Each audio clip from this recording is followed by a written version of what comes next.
We're going to look at doing a dead bug. This is a really commonly used exercise in both physio and Pilates, and it's predominantly about pelvic stability and control around your hips and pelvis. So if you haven't already done so, you're going to revisit your pelvic clock, and we're going to start by lying on your back, and we want the back of your head, ribs and tail nice and heavy. And your feet are going to be flat on the floor a comfortable distance away. So we're going to pop your hands on your pubic bone, and we're going to start with that dead bug. So as you sigh out, you're looking to lift one leg up to tabletop. So that's this 90 degree bend. And then you're going to pop that leg back down again. And we're going to alternate with the opposite side.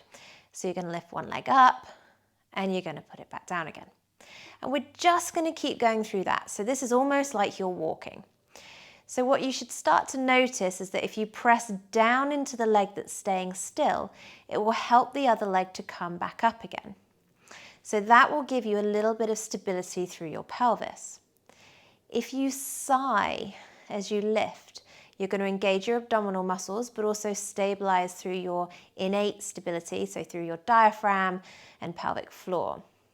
And with your hands on your pelvis, you're looking to see whether your pelvis is staying relatively still, or whether it's tucking under, sticking your bottom out, or having quite a big side-to-side movement, so that pelvic clock 3 and 9. And what I want you to draw your attention to next is that the movement is coming from your hip joint. So what we're going to do is we're going to lift one leg up and it's going to stay there. So from here, we're just going to tip that leg back down again, and we're going to bring it up. And what we want is that that knee stays the same angle all the time. So we're really looking to get hip extension. So we're working from the back of our thigh. So imagine almost that you don't have a shin, and it's like the back of your thigh is just tipping towards the floor.